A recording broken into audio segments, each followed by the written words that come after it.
So good evening from the United Kingdom, and welcome to the second in a series of conversations on worship in the new normal, in which we consider some of the questions posed by liturgical practice since the beginning of the COVID-19 pandemic, and the sorts of things we might think about as we move forward.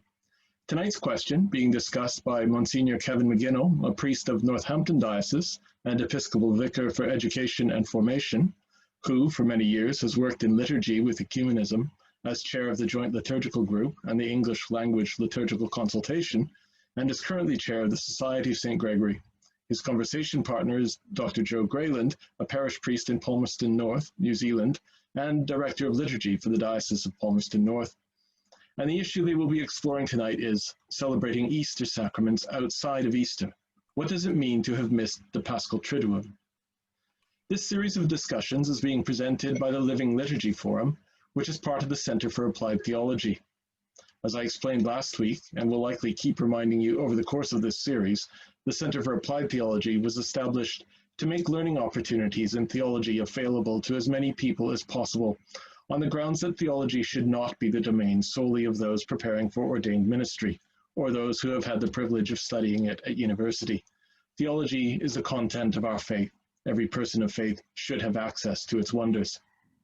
I would add, though, that if this is an idea you support, it would be of immense help and benefit if you visited the Centre's website at www.appliedtheology.org.uk and followed the link to become a member. I would also ask you to consider following us on Twitter and Facebook and subscribing to our channel on YouTube. Just do a search for the Centre for Applied Theology. The Living Liturgy Forum, meanwhile, was born, at least in part, of the realization that the Church seemed to struggle with the question of how it might best serve its members when it was not possible to physically assemble in a specific building, and this raised numerous other questions in turn. It is the second of these questions we will discuss tonight, and in light of this, I will now hand things over to Kevin and Joe. Good evening, everybody, and it's great to be with you. And it's lovely to have Joe as a partner tonight, even though it's very early in the morning in New Zealand. So we're very grateful to Joe for getting up for us.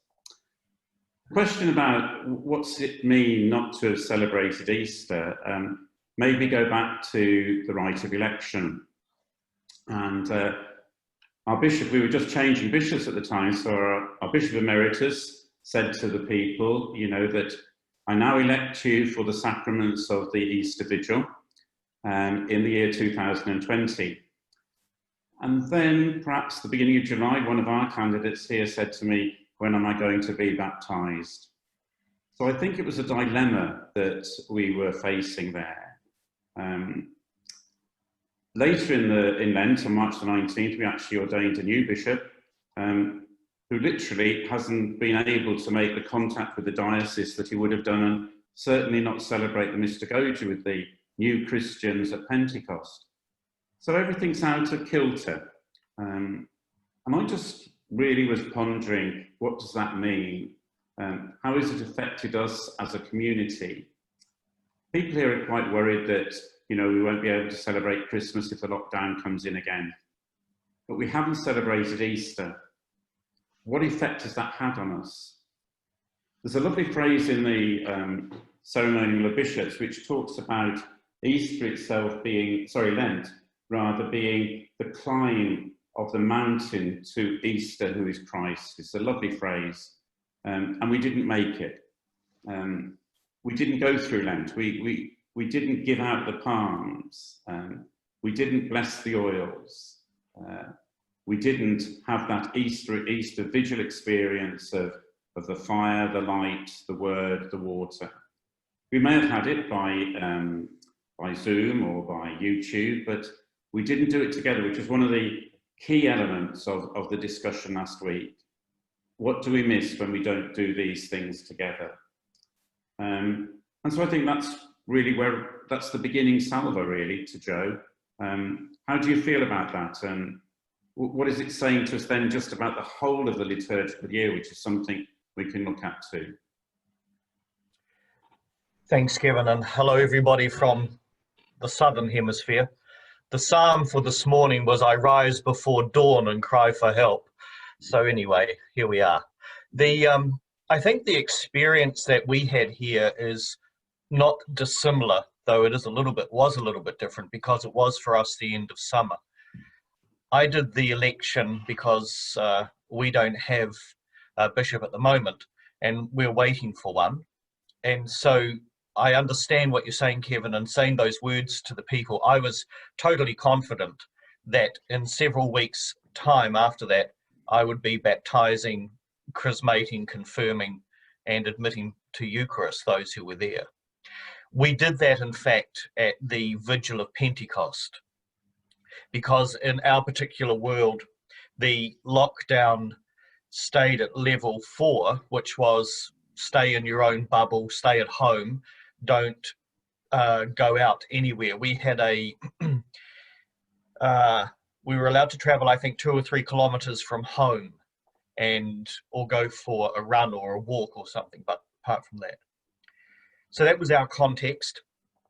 And within that, I think what people missed the most was not so much Easter, but the presumption of Easter, and the fact that we had always done it and always done it in this way. So one of the other things, that's not to deny what you're saying, but just to add on, that there is a certain presumption that we have that the world carries on as normal. And when it doesn't, then all of our patterns get disrupted.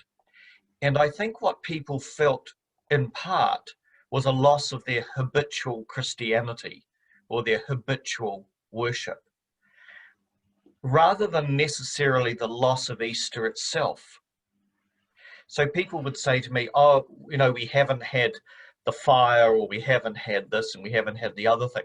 But of course they had been to the supermarket and got Easter eggs. So that was all right. That Easter carried on at that level.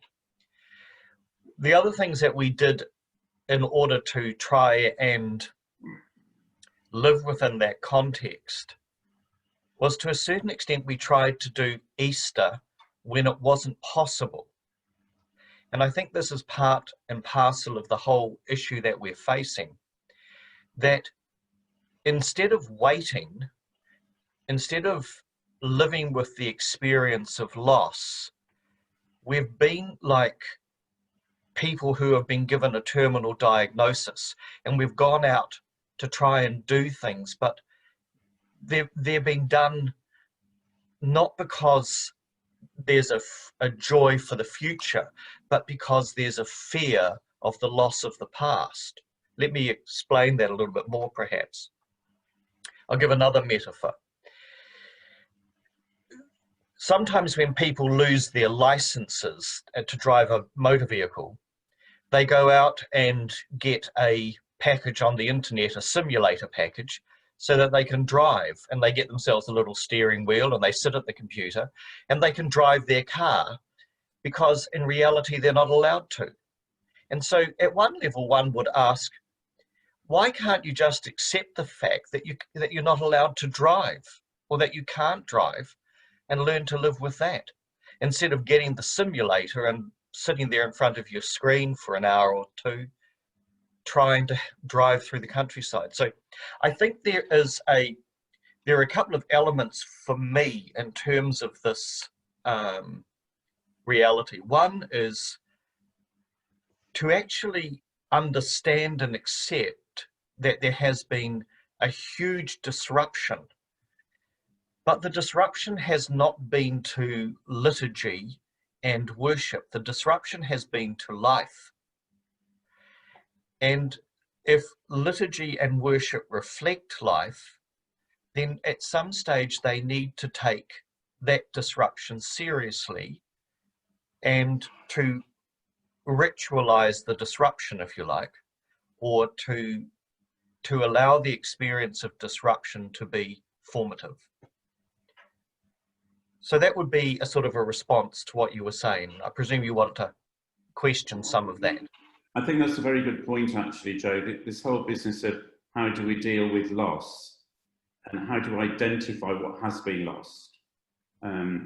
Because we made up for things. I mean, we're anointing now with a a cotton wool swab even for confirmation rather than pouring chrism.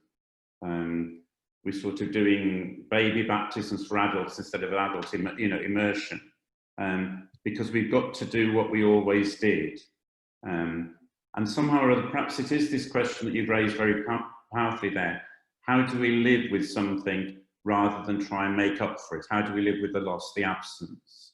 And I just wonder what it's meant for us as well, because we lost all of the Easter cycle. We did, which well, everybody will have followed the liturgical texts, perhaps either alone as a priest or on screen, but we didn't do it together.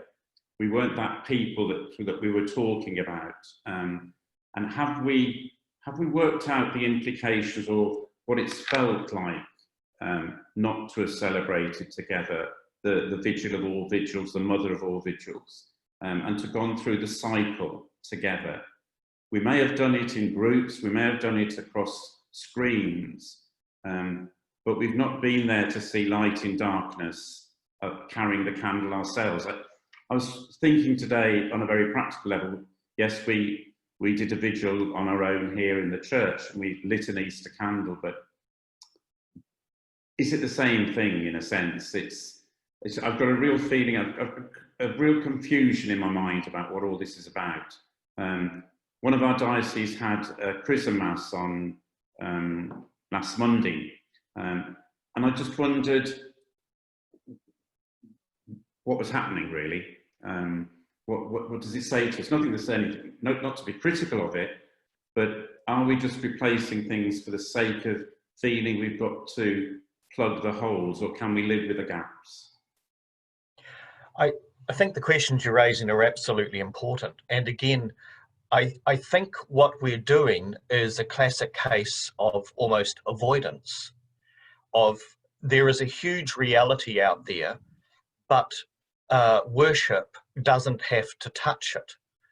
And so we create all of these false dichotomies. We create all of these false or illusory ways of celebrating the Eucharist, instead of just sitting there and saying we've lost it. So I think that the concept of loss is an important one, and I've thought about it too, because it's the experience of grief. And I think within that grief cycle that we are in, that there's been very little work in order for us to understand that the loss that we have suffered is at one level just a loss of ritual and, walking around the car park with a candle or with palms or whatever. But at a much more fundamental level, it's a loss of identity. And that we do identify ourselves as individuals within a group and as a group within the world through the rituals that we use.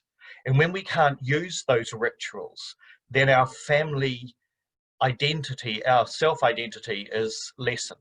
So again, I think that question is one that needs to be depthed much more by both liturgical theologians, but also by Catholic anthropologists and sociologists, because they're the people who have the skills to take us down into that much deeper human experience, which once they've done their work, then the theologians can come along and say, yeah, at the primal level, which is where the anthropologist, sociologist, and liturgical theologian work, at that primal level of experience of worship, we have lost our identity, and our identity has been impaired, and we have suffered because of it. So then the secondary theologians can come along and ask themselves, so does dogma and doctrine work here?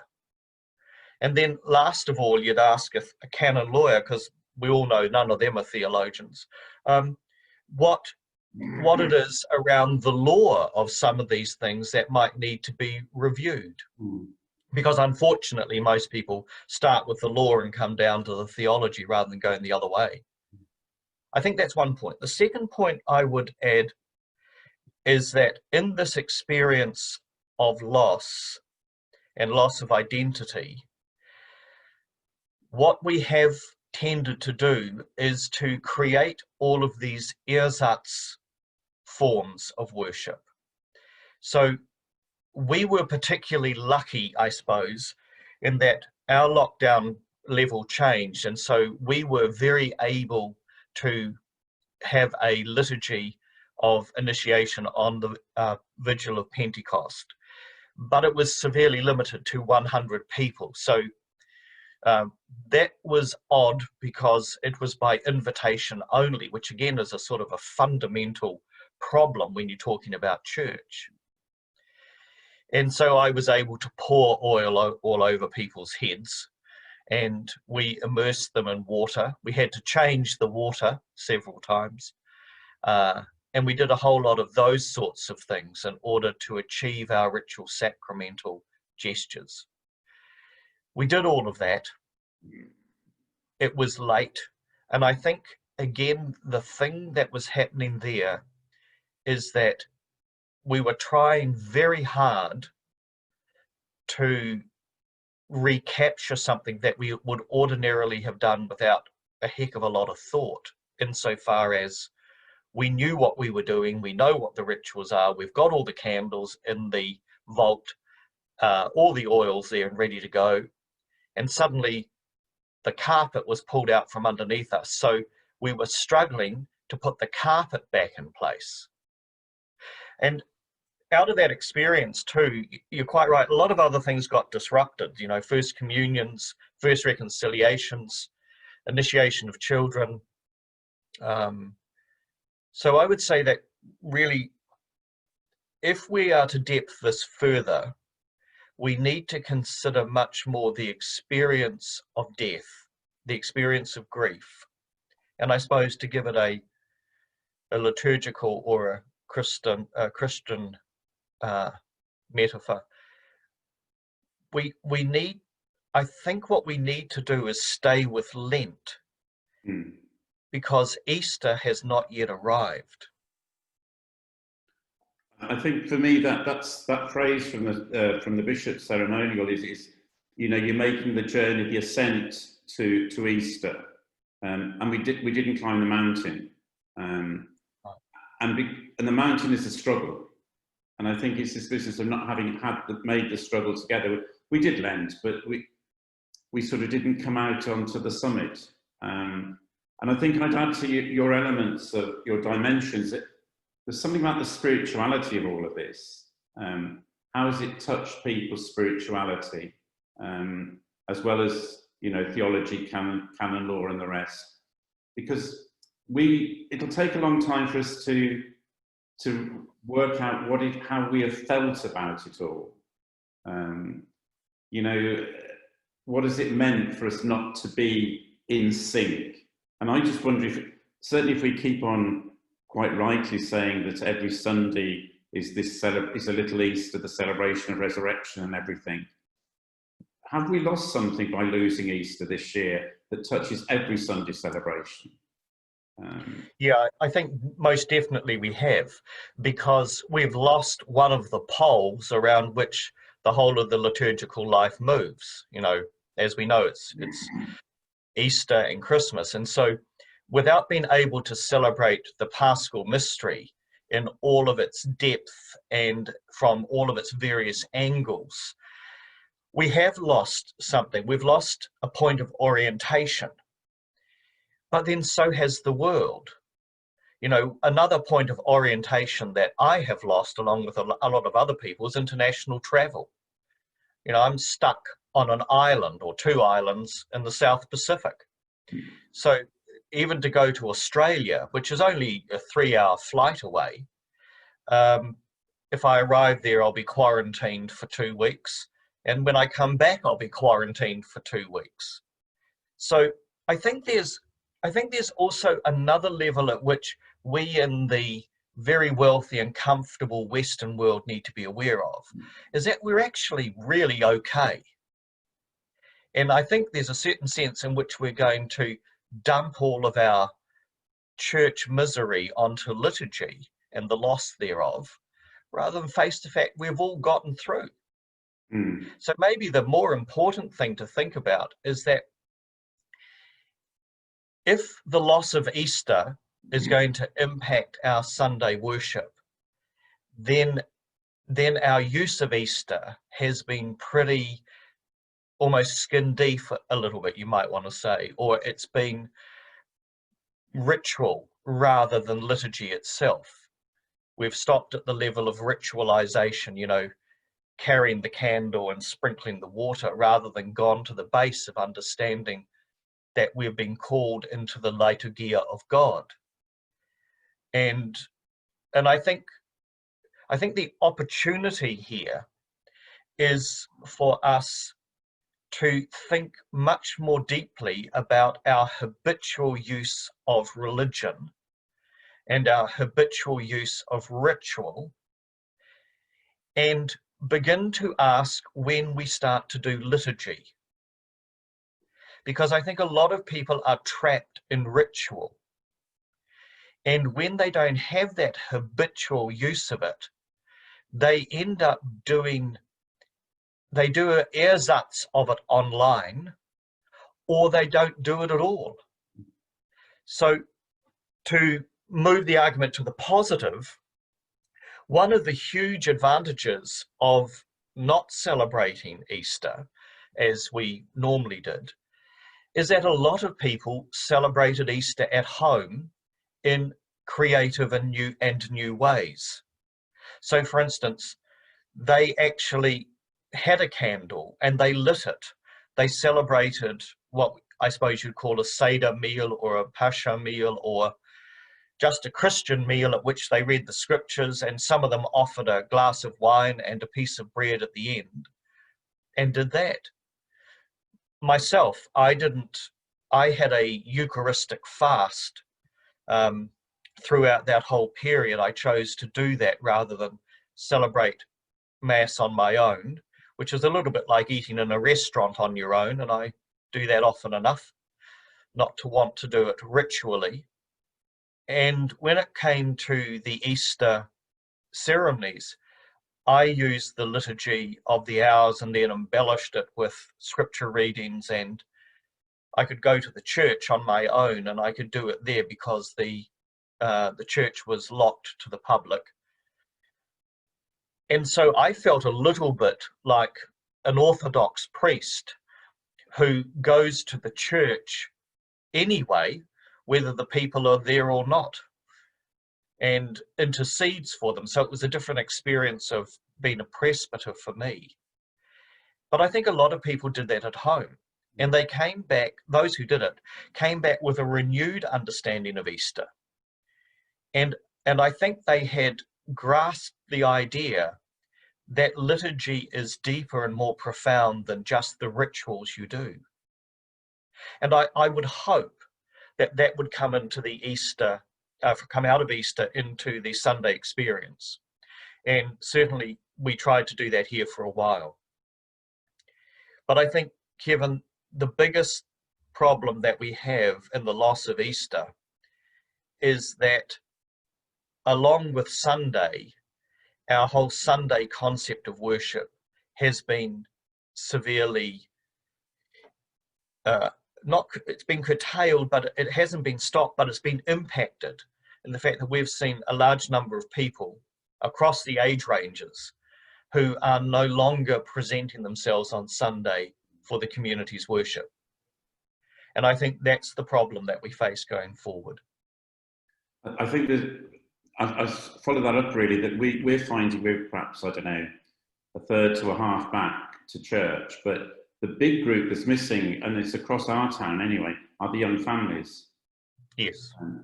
As if sort of, it's, you know, liturgy is too difficult, too awkward for them to obtain. And I think there's a lot of, one of the things I'd offer really as a thought is that whole sense of what we've missed and what we need to grieve over asks questions about lament in our liturgy. That whole sense of how do we acknowledge what we have lost. I mean, like you, for me, the Easter Vigil was a great experience in the sense that I could sit still and I didn't have to wonder whether the candle was going to go out, you know, whether the water was going to be too hot in the font. you know, or the cantors were going to come, or somebody's going to read the wrong reading. And I just sat there and read all the readings, or just looked at them, let them wash over me. And I always throw Noah in, just because I think we ought to have Noah in the Easter Vigil, but that's another story. And I think there's a huge amount of positivity in that. But I think one of my questions would be, could we avoid thinking about returning to a new normal and ask, how are we going to move into a new world, a new way of liturgy? We'll still perhaps celebrate the same style, words and the rest, but it's probably, I go back to this question of spirituality really, or internal attitude, or, you know, have we taken on board what this has all meant? And how is this world going to move forward? Yeah, I think the question of the spirituality of it is very important, because again, without that spirituality and understanding, you know, the liturgia will never be really penetrated beyond its elements of ritual function. And I think if we are to get into that sort of space, then there's a certain sense in which we need to understand this year, I think, as a year of retreat and a year of desolation, if you like, if you're going to use a Jesuit form, a year of desolation, and to allow the Spirit to talk to the church within that experience and not rush out of it too fast, looking for consolation, which I think is what has happened in many different ways. I think one of the key things out of the spirituality thing will be considering how that the church and worship is dangerous. So, Kevin, you referred to young families not being there because it's, liturgy is too difficult. I would also say that liturgy and Sunday worship, or gathering with the community, has become too dangerous, so that people stay away. And so you may remember in our other conversations that we did with Tom and yourself and James and others, Patricia from the UK, I heard a comment around people saying, we came out of church and then we all stood together and said hello. And so in an article that I wrote for La Croix on disruptive innovation, I brought that point up because I thought it was quite important that when we're in church, wearing masks, social distancing, signing up online to get there and all of this sort of stuff, and then we come out into the car park and talk to each other, at maybe, 500 mil away from each other, or half a meter or whatever.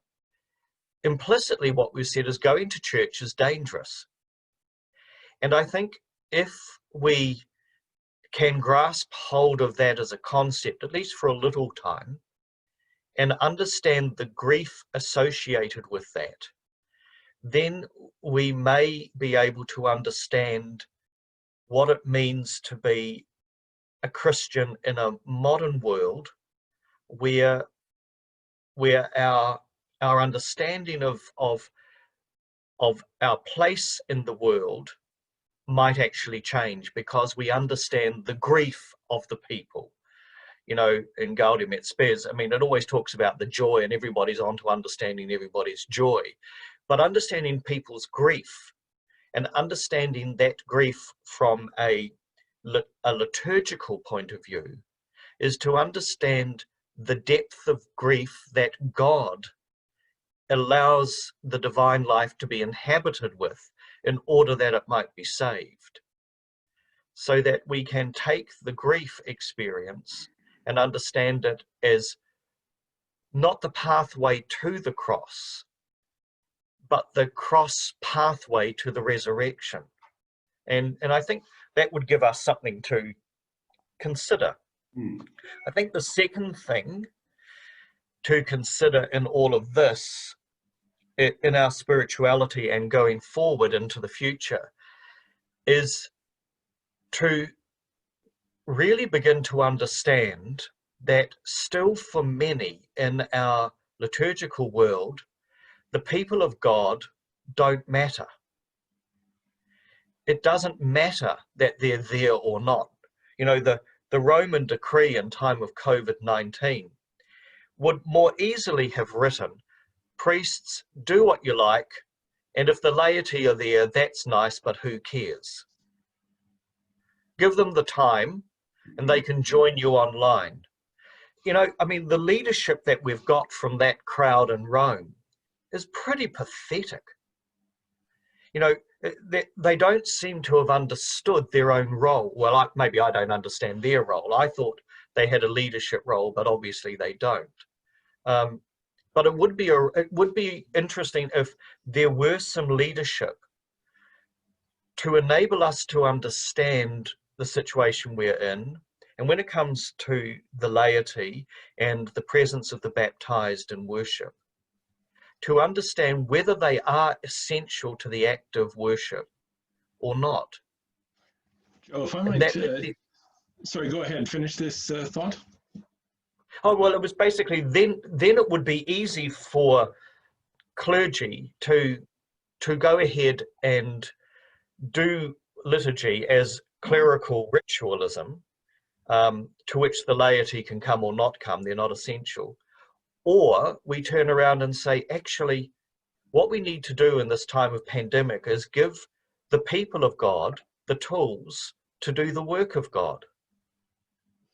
I had interrupted you slightly too early, but the reason I did is because questions have been coming in thick and fast. And one of the questions that was posed, I think you touched on peremptorily. Angela Hanley had written, I wonder to what extent the lack of Easter celebration has affected celebrants more than the people who are really there in the position of observers only. Now, you've just addressed that really, but it sort of touches on something I think is quite sort of frightening in terms of, you know, people's perception of their role in the liturgy. Yeah, I think it is. And I would say that it has affected us as celebrants because that's what we, you know, well, not as celebrants, but as presiders, because we all celebrate. But as presiders, it's impacted on us because it's impacted, I think, on our notion of priesthood and the fact that we had nothing to do. You know, here we were non-essential workers. And I think in that way, it's actually defined for us a difference between presbyteral ministry and priest temple sacrificial ministry. Kevin, that would be my thought. What about you? I mean, I would just say that we were asked to celebrate on our own, and when you do, it is the weirdest of experiences because, firstly, the whole of the liturgy is dialogical, so you're talking to yourself, which is the first sign of madness. You know, and then what are you doing? I mean, there is the presbyteral role of praying for the people of God. I mean, that's the whole, like, something that lies behind the liturgy, the hours, in lots of ways. But the Eucharist itself is so corporate that I found myself, particularly when I was watching masses on live stream or talking to people that, you know, they said, one couple here said, well, when we have the church open for private prayer, we're leaving early, Father, because we're going to go to Mass from knock.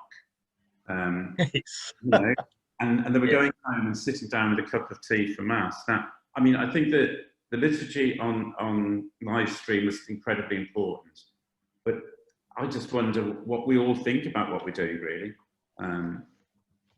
I wonder if the issue was in some ways inflamed by the fact that I know certainly with the conversations I had within sort of the Eastern Catholic context was that if we failed anywhere, it was in equipping the people to do what traditionally Eastern Christians would have been able to do, and that is to stand before the icon corners in the home and pray the Jesus prayer as a family or whatever.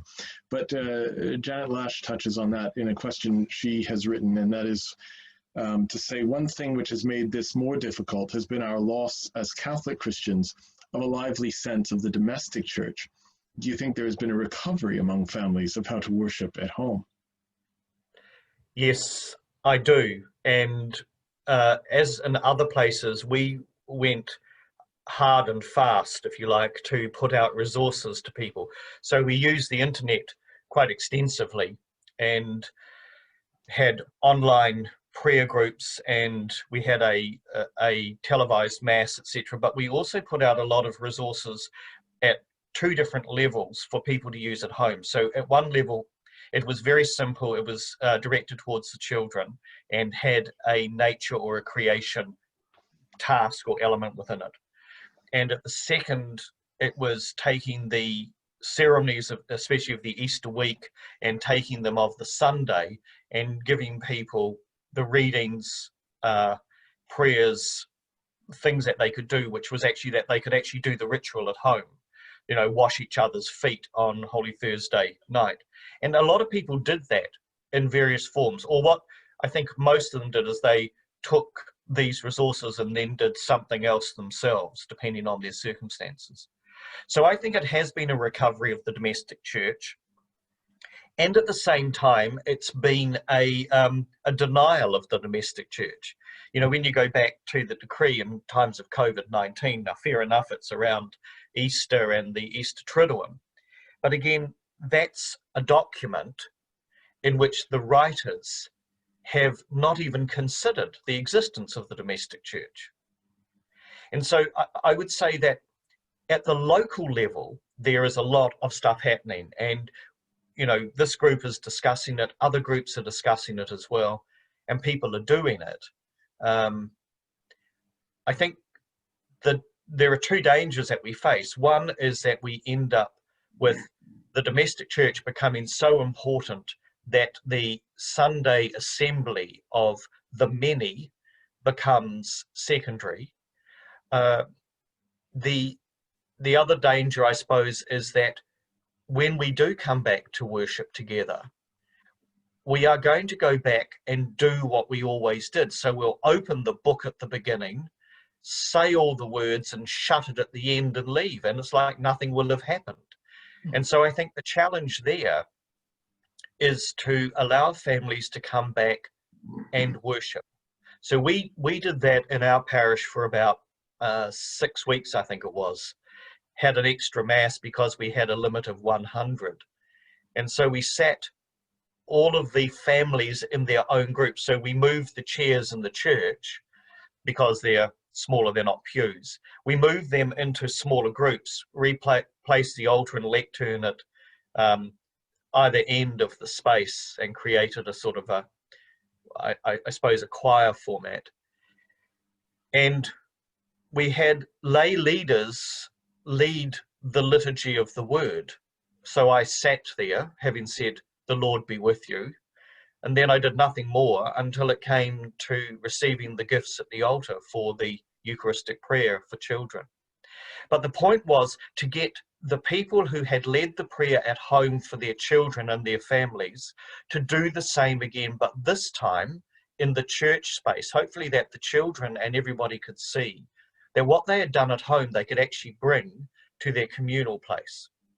And having done all of that, one of the key things that we learned is that by keeping the children and their parents together in the group, the parents and the children interacted over the word itself, rather than the normal thing of father sitting on a chair and all the kids sitting down around his feet.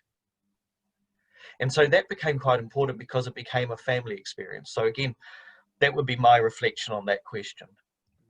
Now, I've got two questions that are closely related that came in. The first one's from Valerie Warren, and I won't read the whole thing because I think I will use it to move into the following one. But I love an analogy she uses.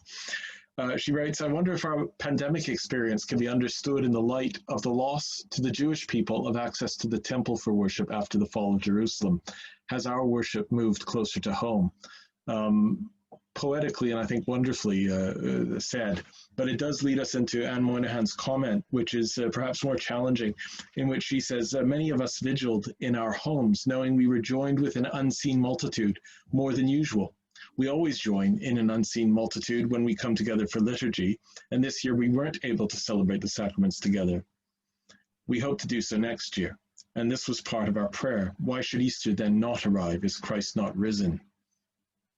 I mean, I very much appreciate those points, and I think that's why I think the discussion we're having at the moment is very important to reflect on, rather than just let's do what we've always done in the same way, and say we're going to we're going to go back to the normal. This word "normal," I just suggest is not a good word for us to use. Really, we need to move into a new world, however we do it.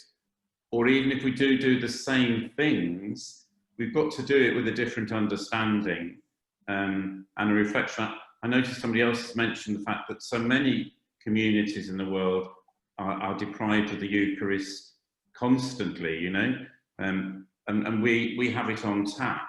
And I think it would be really good to ask our communities what sense of loss have they actually felt, rather than just let's move back in, let's do it again, you know. However we do what we do, have we taken cognizance of what this experience has been about?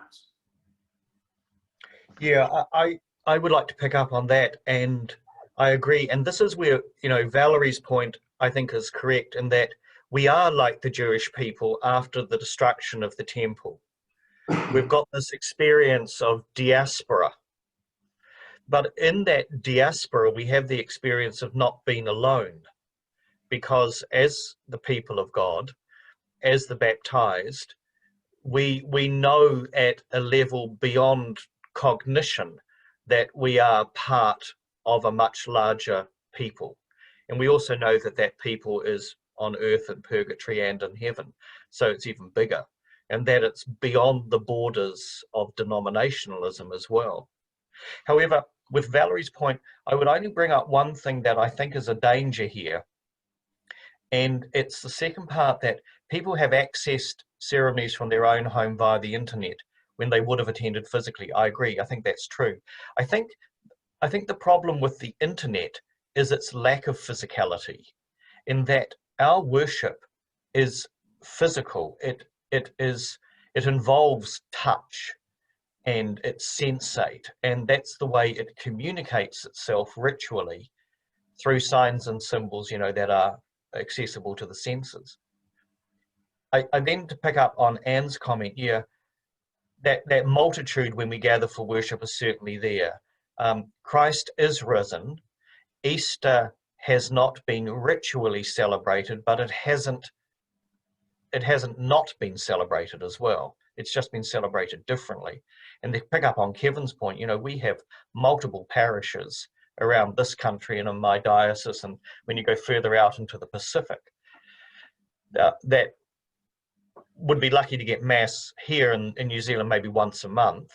But if you go into the Pacific, there are places there where they never see the clergy maybe even once in a year, you know, where the bishop of one diocese goes down to his church, consecrates little hosts, you know, by the box load, and then they go onto a boat or onto an aircraft and get taken around to the various islands and atolls.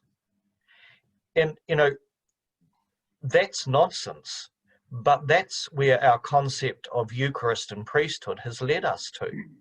So maybe the great advantage of this year is that somebody with some real insight might be able to lead us out of that sort of stupidity.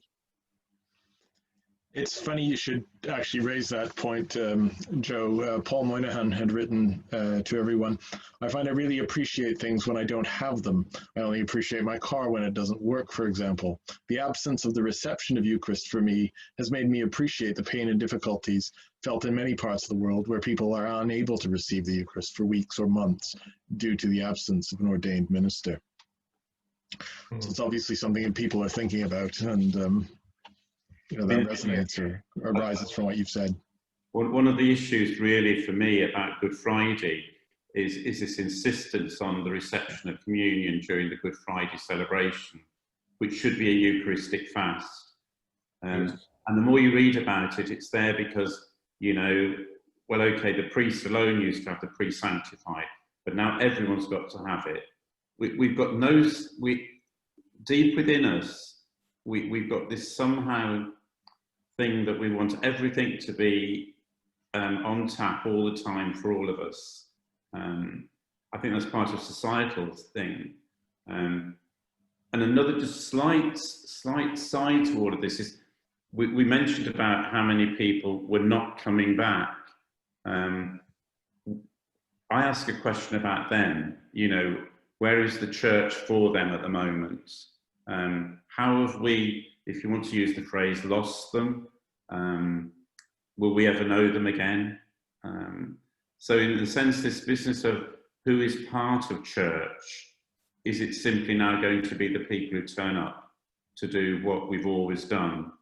Or are we going to open up, are we going to try and find a way of exploring with the people who are not coming back? Yeah. And I think one of the key things, the insight that we had at the beginning is that we needed to actually reform the way that we do pastoral work. So we started telephone trees in the 3 parishes that I belong to, and actively got people to engage in that. And it took a little bit of effort, and people were very generous. Unfortunately, now it's sort of waned a bit because people are either there or not there. And again, we've gone back to a new normal. I remember when I went through the experience of lockdown, for 6 weeks, I never drove my car. And it was fantastic. And then when lockdown level lifted and I had to start going and to parishes and celebrating masses and visiting and all the rest of it, I was in the car every day, and I felt exhausted at the end of the week, thinking something's missing here. But again, of course, you know, one can't always live in retreat. I think picking up on some of the stuff that we're talking about here is also, Kevin, looking at the framework of our parishes and the presumptions of them as well. So I think because COVID has disrupted our liturgical life and its fundamental understanding of how we are a people, it's also disrupted our concept of parish, because that's the way we express we are a people. And I think the opportunity to re-emerge with purpose, which is material that's been sent out by the Archdiocese of Melbourne, which is very good, and other sort of material, is asking us to understand that we've got to move forward in all of this, so that the people who engage with us online are people who can be engaged with in the physical world. So they have a thing of turning people from a click to a brick. Don't particularly like the metaphor of brick, but the idea is people moving from being a click on the computer to being somebody sitting in the building. But do those people want to come back to the form of worship and the form of parish and the ecclesial thinking that we use to be Christian? Do they want it? I'm not sure that they do. And I think if the habitual pattern is broken, then they will keep moving. I think we're going to have to bring this to a close, but I want to draw on Judith's comment to maybe give us an opportunity to do that. She writes, "We have allowed attendance at Mass to be equated with social gatherings, such as pubs or museums. That is dreadful. Indeed, our leadership seems to have missed an opportunity to reassert the importance of the work of God, that it is work, And it seems to me she's touching on something fundamental about what we understand about liturgy, being the work of God, and then the fact that, yeah, in many ways our response has been to reinforce the notions we had before COVID, that we're, attendees as opposed to participants, workers in the vineyard. I totally agree. I mean, that image of equating us with pubs or services is simply that people are given and people receive, but that it's very much at that sort of level of understanding. And that's why I was very struck by the whole question of, what do we mean about Easter and initiation, and does it actually raise a real question for us all about how do we understand being part of the church? I think Joe has been talking about a lot, how are we in this together? All this notion of words that we use about celebrants, presiders, attendees, the old classic thing about going to Mass, hearing Mass.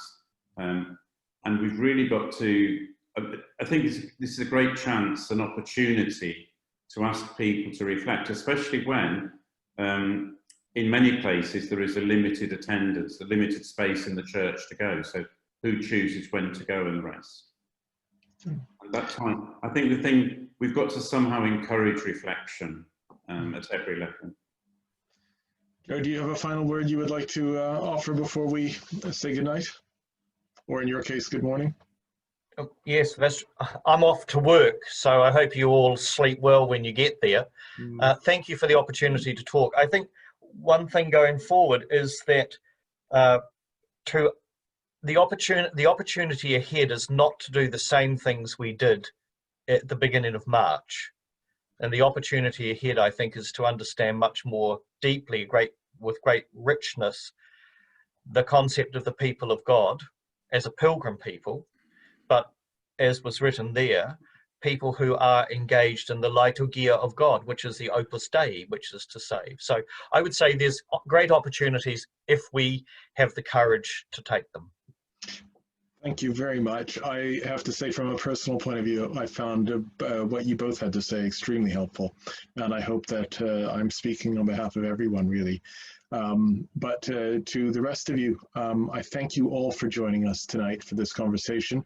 I apologize again to those of you whose questions I did not pick up on. It was simply because of time limits, but we cannot possibly see these conversations as being limited to this space, but rather as an encouragement to carry on. So thank you all. God bless you, and we will look forward to seeing you next week.